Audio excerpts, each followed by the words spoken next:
Hello. So I'm going to wait for a couple minutes and see who's joining us. What am I doing right now? I am working on papers. So I have 2 final papers. One is on trials in the 16th century, actually in Geneva, which is pretty interesting. And one is on Corneille, who was another playwright in the 17th century.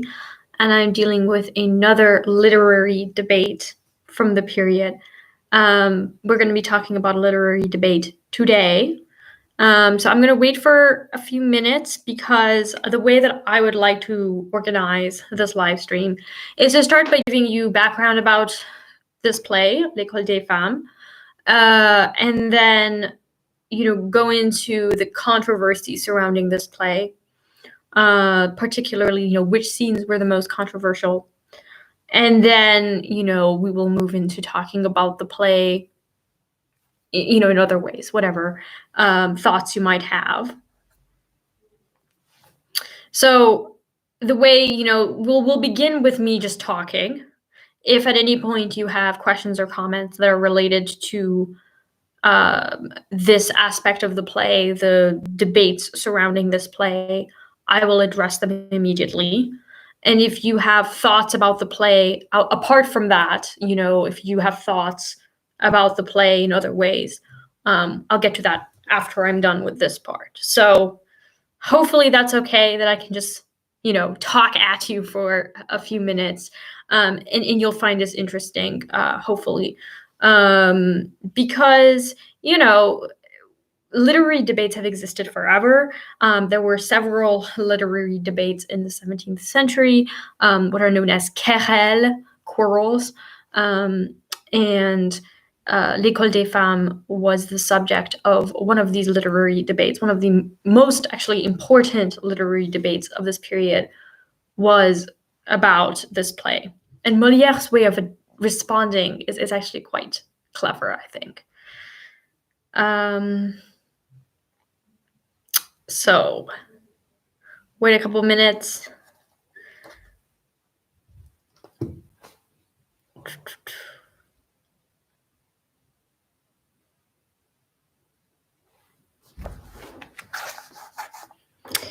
So, it has been a long time since I read L'École des Femmes.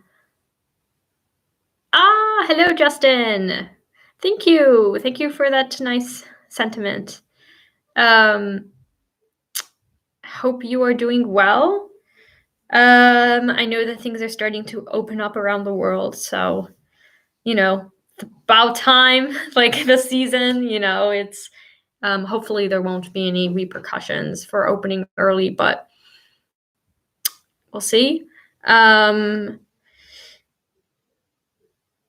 I feel like I get distracted by all the shiny books and I don't get to the books I should be getting to, but that's just like that.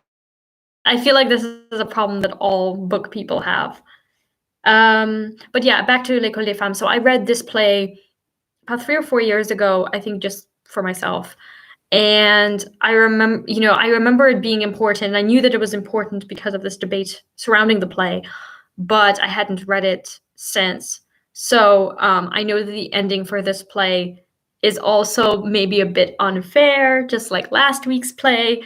I didn't really think about that when I put it on the list. So I do promise you that not every single Molière play ends with a Deus ex machina ending, but that's kind of how this one ends, and that's how last week's ended. So, oh well, it was cool to reread it again. Okay, so we have a few people here. I am going to begin. Okay, I'm going to begin. So once again, just, for anybody new here, I'm going to be talking about L'École des Femmes, introducing it to you, giving you the rundown of a rundown of the debate surrounding this play, what scenes were the most controversial, and then afterwards we can, talk about other aspects of this play. Okay. So L'École des Femmes was first performed at the Palais Royal on December 26th, 1662, so that would be the day after Christmas. And the Palais Royal was where Molière performed many of his plays for the first time, so this was quite normal. When the play was performed, it was very popular. It was well received, but it was also quite controversial, and it led to a literary debate that lasted 2 years. Justin says he's politically correct, being the king's pet playwright after all. So that is one of the criticisms that Molière actually gets, but we'll get to that in a moment. So what are the inspirations for this play? Okay, there are two major influences for this play. The first is a novella by Paul Scarron, which is called La précaution inutile, or the useless precaution, and a fable by Giovan Francesco Strapola, who was an Italian writer who, in the 4th volume of his La Piacevola Noti, which is like a collection of fables, basically, he has a fable that was the base, is believed to have been the basis for this play, L'École des Femmes. But there are also other works that were possible influences. So there was Antoine Le Mettel Douville wrote his own La précaution inutile in 1656. And there was also Dorimon's L'École des Cocous, or the School of cuckolded husbands, basically, 1661. So a lot of these are plays, but not all of them. Some of them are fables, some of them are novellas. So just different stories. And one of the criticisms that Molière gets for this play is that his subject matter comes from other playwrights, other contemporaries had done performances of this story. It's not very fair because this is so common. Okay, it's common for playwrights to recycle old material, change around a few things, maybe change the ending. So there's nothing really, there's nothing there, I think. It's just one of many criticisms that Molière receives. But anyway, so this is the background. So these are some of the stories, and I'm going to go into La précaution inutile in a moment and give you the plot of that, because then you'll see how similar it is to the plot of L'École des Femmes. And so right after this play was performed for the first time in 1664, there were several different authors who responded, and some were in support of the play and others were critical of the play. And some people who were really supportive were like Nicolas Boileau. Boileau was another 17th century writer, but he was more like a theoretician. What's the word? Theoretician? I don't know what the word is, but he worked more on the theoretical aspect of theater, and he supported the play. Whereas Donald Vizet, who was a young man, I think at the time he was like 25, was critical of the play, as he was critical of some other playwrights' works, like Corneille. You have Bourseau, who wrote a play called Le Portrait du Peintre, or The Portrait of the Painter, and this was a response. So it was a play that served as a response, as a critical response to L'École des Femmes. And then there's also Zélinde by Donald Vizet, which is also critical, was also a play. So some people responded in forms, kind of as like a treatise in support of the play. But the critical ones tended to actually be their own plays. They would actually just write their criticism in the form of an actual play. So that's basically what happens. You have a series of responses that are quite creative responses, some positive, some critical. So the one that I want to really focus on is, well, before I focus on that, let's talk about, let's go back a little bit and look at La précaution inutile, which is the useless precaution by Scarron. As I said, this was published in 1655. It was a nouvelle, which is novella. I don't know if that's the right word for it. It's a short story, basically. And this story is believed to have been the primary source for the plot of L'École des Femmes. So it is the retelling, and the way that it's presented, it's like this is a retelling of a Spanish fable, which is possible. So you have Don Pedro, and Pedro is in love with a girl who was betrothed to her cousin, and then he was also betrothed to his cousin, because marrying your cousins was like acceptable. And he has a friend named Rodrigue. And Rodrigue warns him that, he tells him about how women are, getting married is not a good idea because women are fickle and unfaithful. And Pedro responds by saying, well, that's why I'm going to marry an ignorant woman, because if I marry an ignorant woman, then she'll just do whatever I say, and I won't have her running off with other men. Rodrigue doesn't agree. Rodrigue thinks, oh, well, if she doesn't know any better, then she's not going to know when she's being unfaithful. How can you trust her? So he thinks that marrying an ignorant woman is a bad idea. And then there's this duchess who overhears the conversation, and her response in French is such: Et comment une sotte sera-t-elle honnête femme si elle ne sait pas ce que c'est que l'honnêteté et n'est pas même capable de l'apprendre? And how will a stupid woman be an honest woman if she does not even know what it means to be an honest woman, and she's not even able to learn it? So in other words, you can't get an honest wife by marrying a stupid woman, because she's not even going to know what honesty is. So you can't even trust her, basically. But yeah, the gist of it is that Pedro, he decides he's going to marry an idiot, because if he does, then he can control her and she'll be his slave and she won't know any better and he won't be cheated on. Okay, yes, the misogyny is quite apparent. Okay. So Pedro goes to the convent, because at this time a lot of young women, before they were of marriageable age, would be raised in convents. So Pedro, he goes to the convent where his cousin is, Laure, and he decides he's going to marry her, which he does. And Laure is 15, and she is stupid because she has been raised to know nothing, and he basically only tells her the bare minimum so that she will be obedient to him. And so he tells her that she has to always be armed for battle, like quite literally carry weapons with her, because that is what a wife does. Like, that's how marriage works. And so she does. And just a few days after they got married, he has to go off and help the king. So Laure is left behind. She is dressed for battle. She's walking around, patrolling the apartment where she is. And this man comes who decides to court Laure, okay? And Laure at first is like, no, I'm not allowed to receive any other man. And hello, Felide.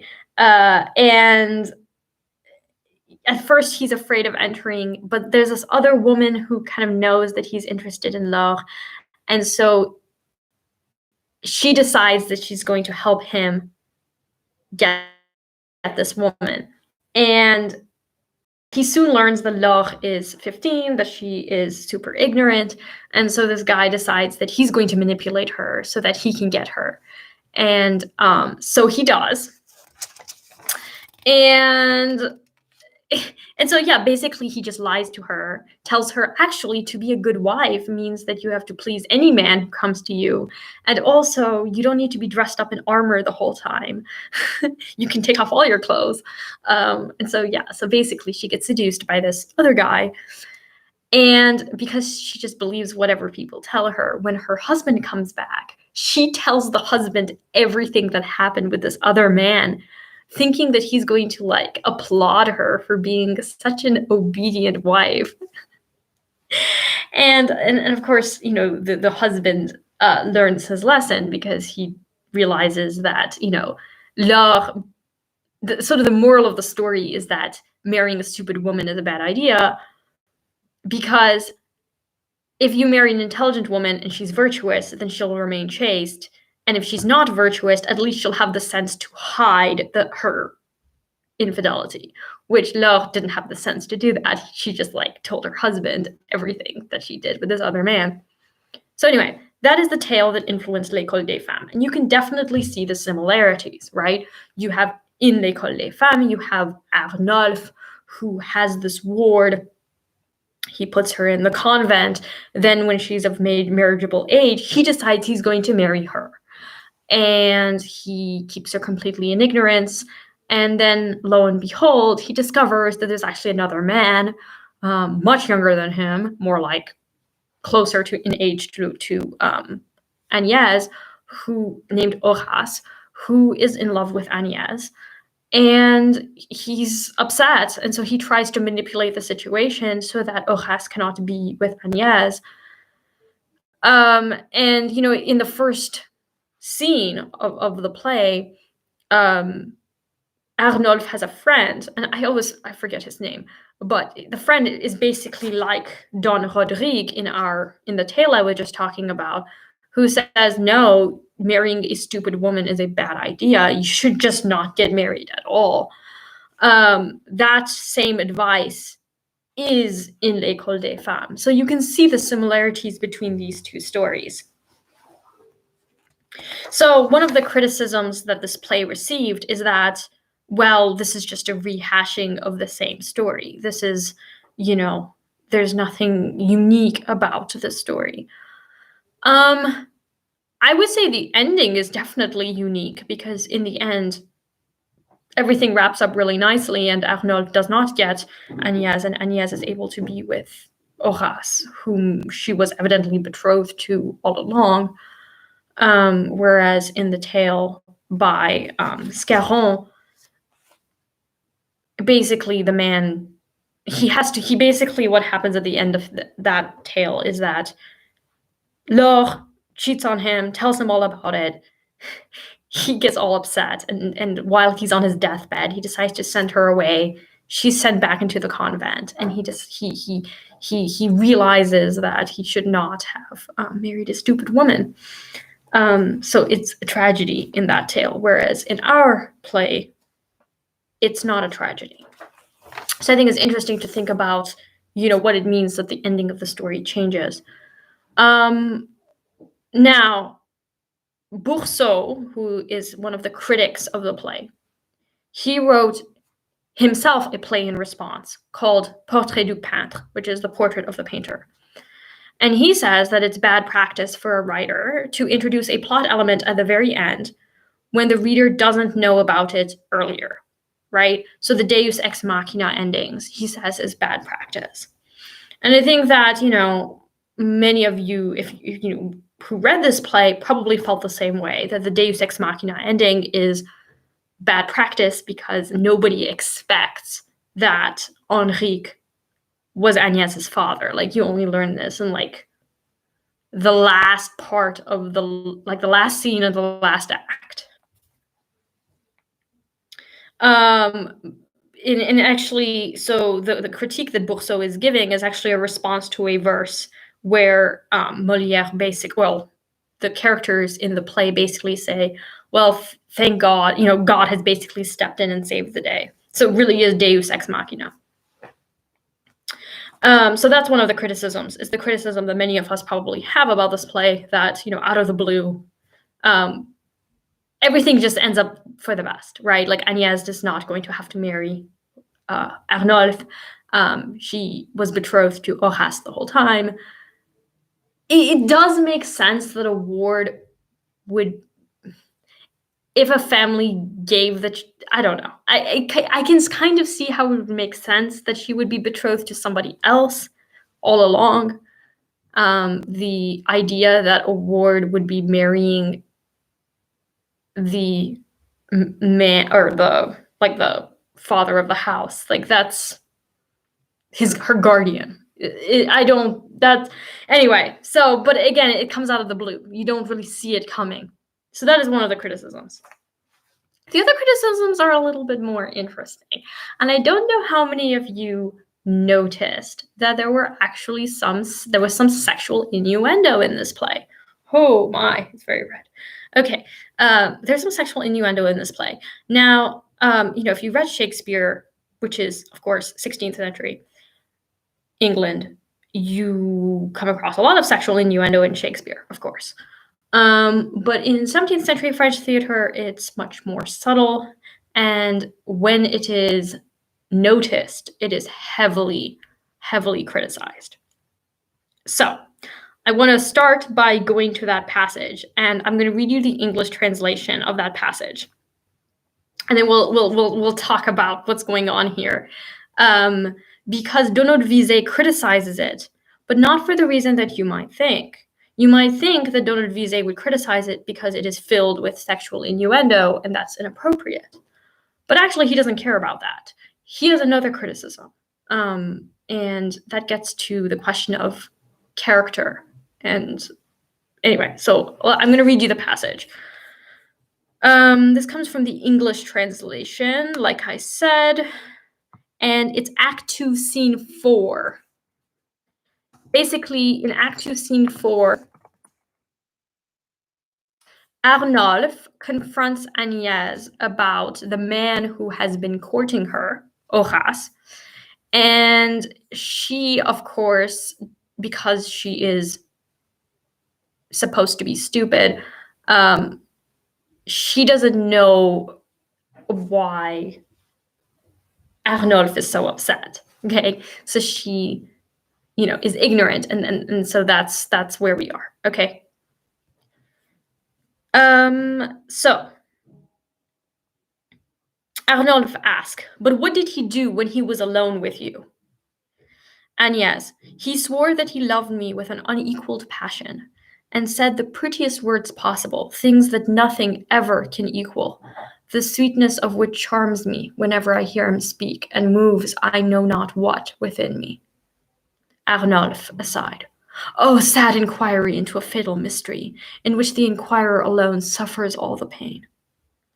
Besides all these speeches, all these pretty compliments, did he not also bestow a few caresses on you?" Agnès, "Oh, so many. He took my hands and my arms, and was never tired of kissing them." Arnulf, "Agnès, did he take nothing else from you?"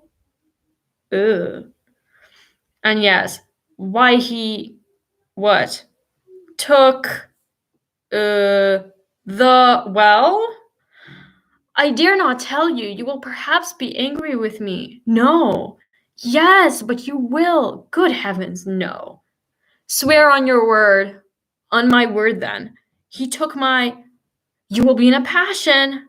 No. Yes. No. What the devil is this mystery? What did he take from you? He... Arnulf, I'm suffering the torments of the damned. He took away from me the ribbon you gave me. To tell you the truth, I could not prevent him. Oh, let the ribbon go, but I want to know if he did nothing to you but kiss your arms. Why? Do people do other things? Not at all, but to cure the disorder which he said had seized him. Did he not ask you for any other remedy? No, you may judge that I would have granted him anything to do him good, if he had asked for it. So there you go, that's the passage. As you can tell, I think you picked up on the sexual innuendo, I'm sure. So the criticism that Donat-Visé gives of this passage, so this passage was controversial for a lot of people. For some people, the innuendo, right? Like, oh my gosh, I can't believe Molière is suggesting that Horace had sex with Agnès. Oh no. But Donat-Visé's criticism is that Horace, this doesn't make any sense because the punchline, like kind of what makes this play so famous, is this scene. This is one of the most popular scenes in the play, and it's considered like the funniest scene in the play. However,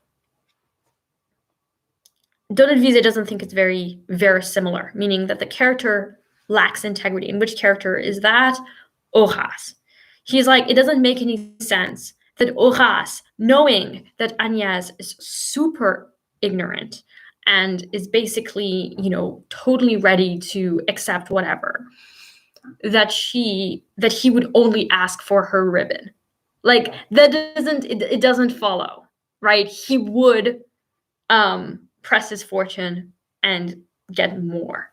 And so Donald Visé's criticism is actually that this scene, while it's very funny in isolation, doesn't work within the play because Horace wouldn't just ask for a ribbon. Like that wouldn't work. I thought it was pretty interesting to think about integrity of character. Others say that the scene is actually just really boring.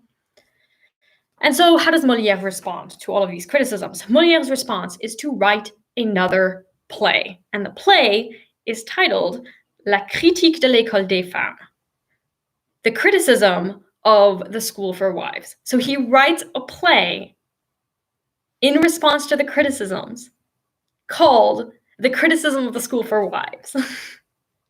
And it's another satire. And I just think, well played, Molière. That is how you respond to your critics. Now, of course, it is a defense of his work, but evidently it's also an exploration of what it means to be an author and what it means to be a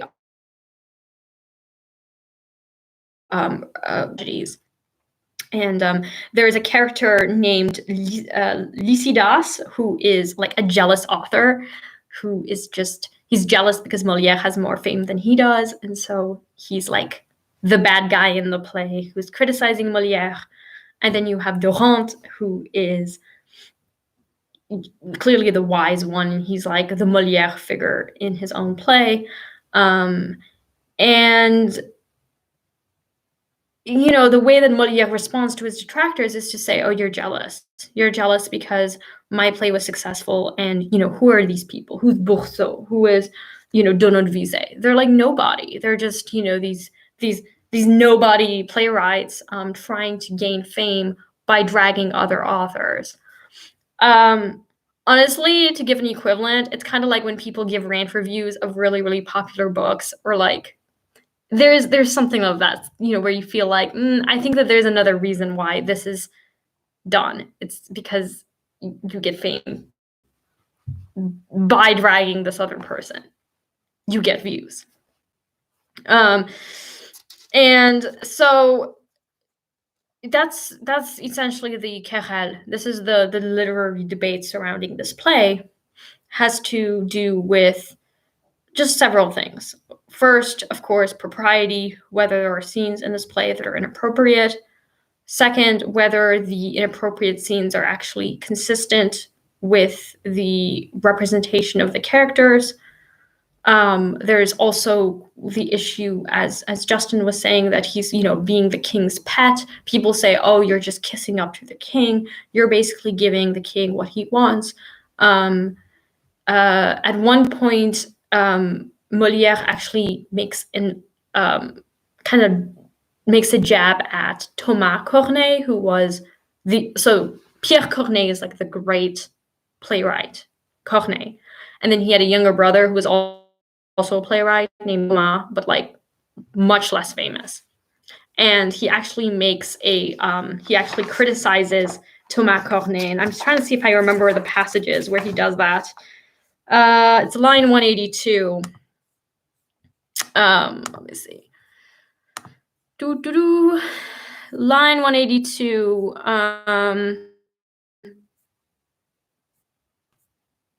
Rodrigue in that tale. He's the one who is like, yeah, maybe you shouldn't marry a stupid woman. But anyway, Chrysal is talking to Arnolphe, and he says, what a pity to give up the genuine name of one's fathers and take one based on chimeras. Most people have an itching that way, and without including you in the comparison.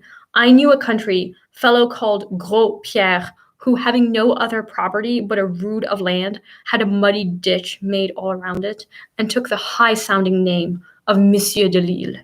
And Monsieur de Lille is the name that Thomas Corneille took for himself, so Molière here is making fun of Thomas Corneille, which also just added fuel to the flames.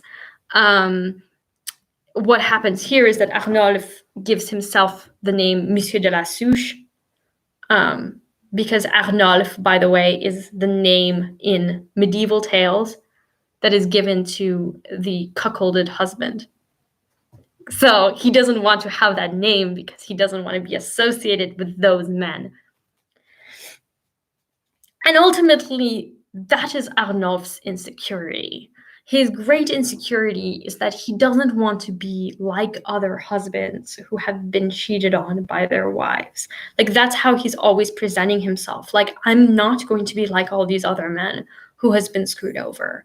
I'm going to be different. And so, I'm going to create this woman, basically. He's like Pygmalion and she's his Galatée. And she's going to do what I want. And so, he tries to create the circumstances that will prevent this woman from cheating on him. And it backfires. I think that I find this play very interesting in terms of, gender and kind of the commentary on gender, because the misogyny in this play is ultimately ridiculed. I mean, the idea of this man like trying to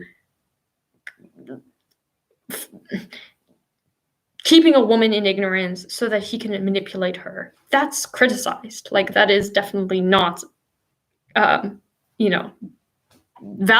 in any way.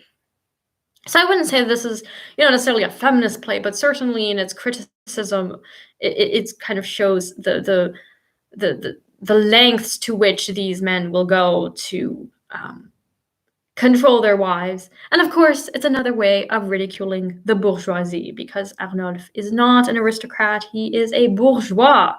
And so, of course, he is wealthy, but also stupid. Actually, he's stupid. I mean, he's the fool in this story. He doesn't want to be a fool, but in trying so hard to avoid being the fool,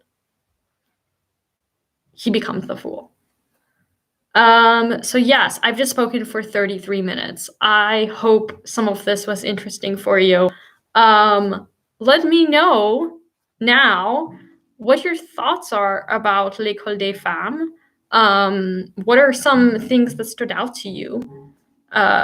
Any characters that you found particularly interesting? I always find, I'll say that I find Agnès to be quite interesting as a character, because she is supposed to be ignorant and she is supposed to be naive. But in her ignorance, she also makes some of the most poignant remarks in this play. So anyway, that's what I'm thinking. Does anybody else have thoughts about L'École des Femmes? Mm-hmm.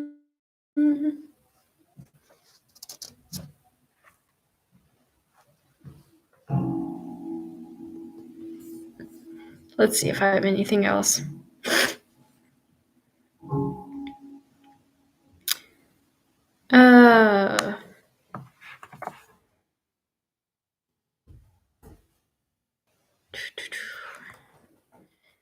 So, I think at some point I would really like to read Molière's play, like his response play to the criticism, La critique de l'école des femmes, because it seems like it really goes, further into like questions of like duty and the duty of the playwright to his subject matter, to his audience.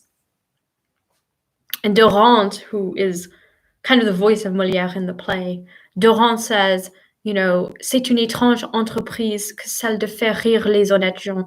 It's a very strange enterprise to try to make honest men, meaning like the aristocrats, laugh. Like it's really hard, in other words, to try to make this kind of audience laugh. And then, of course, this questions about following rules versus pleasing the audience. And Doran says,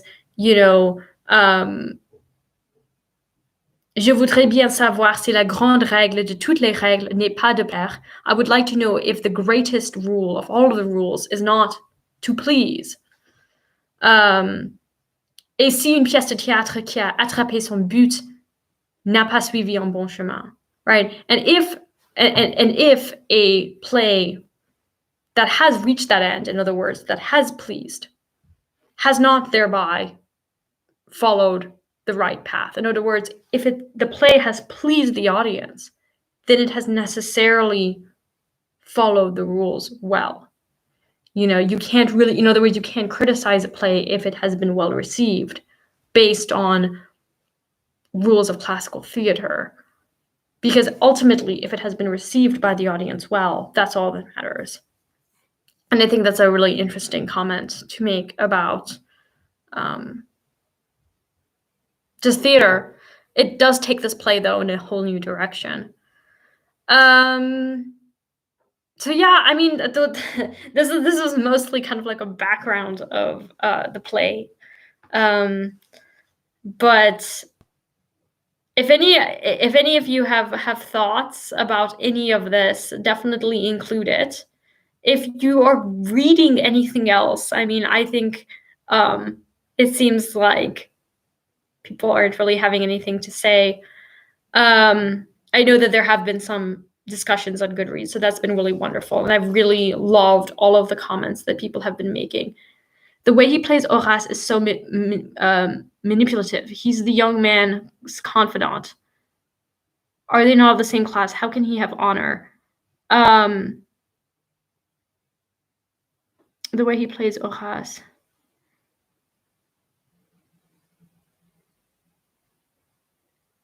Oh, right. Yeah, exactly, because Horace is Arnulf's friend. Yeah, I think what we see is how, Arnulf, in his quest to be honorable and to have an honorable wife and to be the one who is not fooled, he's the one who comes across as being a fool, as being dishonorable, as being unfaithful to his friends, to his family members, to this girl who trusts him. Like, he is the one ultimately who has deceived so many people and himself. And I think that's absolutely a great point. Just the way that Horace is like confiding in him and telling him, oh, I'm in love with this girl. And Arnulf is like, oh, okay, and like trying to pretend that he's going to help him when in fact he's just sabotaging him. And then I always love the servants in Molière's plays, because the servants, they know where it's at, and they try so hard to not have to obey their master. But then, they eventually have to, and it's funny to see how they behave behind his back. And yeah, I love the servants. The servants are always funny. But the servants actually beat up Horace. And but yeah, this is such a great point. I mean, Arnulf in this play is everything that he doesn't want to be. And I think that's ultimately what theater does, is that it is this mirror. It holds up this mirror to society where people see themselves as they really are. And the audience is able to see Arnulf in a way that Arnulf doesn't see himself. And I think that's why I just love theater and classical theater, like comedies particularly, because a comedy in the classical sense of the word is it's an exploration of society, and it's a social commentary. And I think also it is important to remember that in the 17th century, there were a lot of debates surrounding women and women's education. I think this is another point that I should have made earlier. In the 17th century, we start to get women writers. I mean, of course, we always had female writers. Like that's not entirely true, but female writers who were actually quite prominent. Okay, and they had what are known as salons, right? Salons. Now, the term actually wasn't used. They used the term querelle instead.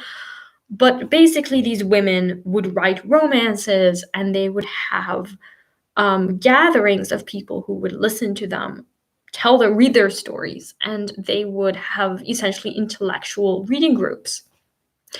And these women got a lot of criticism from their male contemporaries, including from Nicolas Boileau, who is that one defender of Molière that I mentioned earlier. He wrote a bunch of satires ridiculing educated women. So, educated women at this time you're starting to see women who are having their own intellectual societies emerging, and their husbands and men in society are feeling very insecure about this. It is being seen as this huge crisis. And so, it seems to me that the character of Arnolphe is supposed to kind of represent men, contemporary men who feel very insecure about, educated women who are now able to compete in some ways on the same playing field. So that's, I think, important to note, that women are a play like this really has a lot of power in a society that's already very insecure about women and women's education. Yes. Anything else?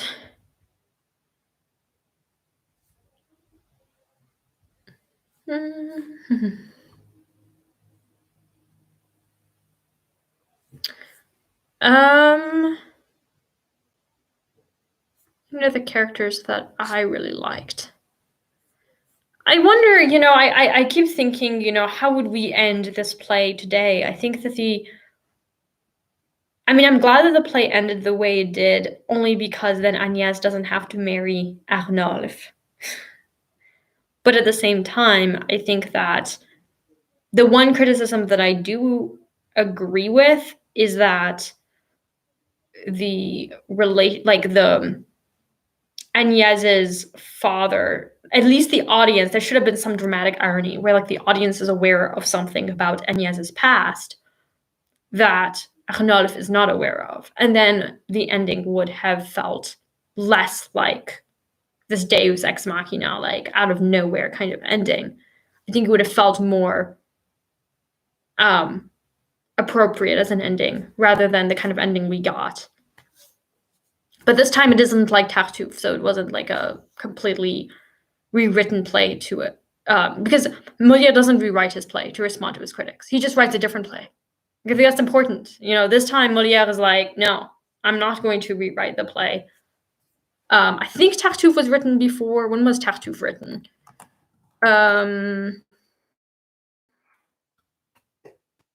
Tartuffe. No, actually, was written later. Let's see. It says 1664 is when Tartuffe, and then this was. So no, actually, Tartuffe is performed after this play, because this play was first performed in 1662, and then Tartuffe was performed in 1664. Interesting. So in this play, he doesn't rewrite it. The next play he will rewrite. So anyway, next week we're going to do Don Juan. Now, Don Juan is a retelling of the story of Don Giovanni. Don Giovanni's story has been the most famous production is Mozart's opera, Don Giovanni. Molière did his own, and that I will have to say that it is my favorite Molière play. So I hope that you guys will enjoy it, that you will find it interesting. I really love the characters, and I really like what Molière does with this story. So thank you for joining me. I'm really just grateful for everyone who has been joining in. I love hearing that people have been enjoying this read along. So I hope you guys are having a wonderful week. And if you're, we still have 2 plays left.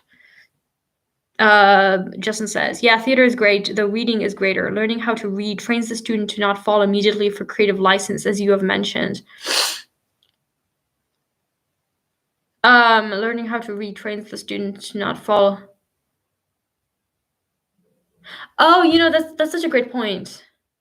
So that's interesting. So like this idea that somehow theater can be distracting in a way that like you can not pay attention to how the story is being constructed when you're watching it performed.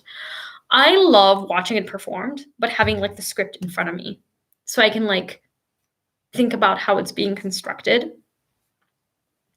And, it's cool to think about how these literary debates about what is appropriate or how do we write, a story and what is audience expectation, that these are debates that have existed for centuries and that really kind of emerged at this critical period.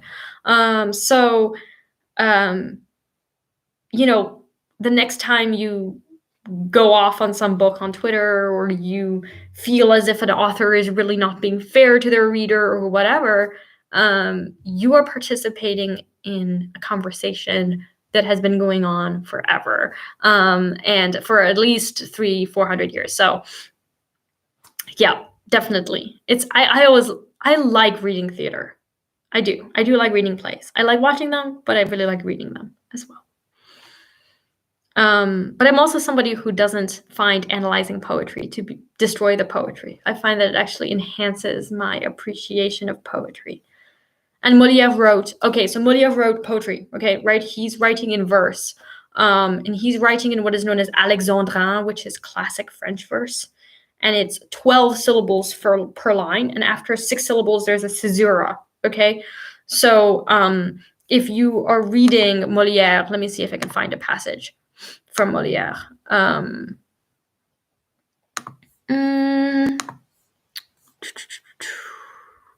Let me figure it out. L'école des femmes. You can hear what it sounds like when it's read in French. So, nous sommes ici seuls et l'on peut se me semble sans craindre d'être ouï y sans craindre d'être ouï y discourir ensemble. Nous sommes ici seuls et l'on peut se me semble sans craindre d'être ouï y discourir ensemble. Voulez-vous qu'un ami, je vous ouvre mon cœur? Votre dessein pour vous me fait trembler de peur. You see here, it goes up and then it goes down. Et de quelque façon que vous tourniez l'affaire, prendre femme est à vous un coup bien téméraire. Right, so he writes, that is the classic French verse, it's the Alexandrin, and it's AABB rhyme scheme. So anyway, that's going back to poetry, but a lot of this theater is also in verse, which I love. So anyway, I hope you guys have a wonderful week. Thank you for joining me, and I will talk to you later. Bye now.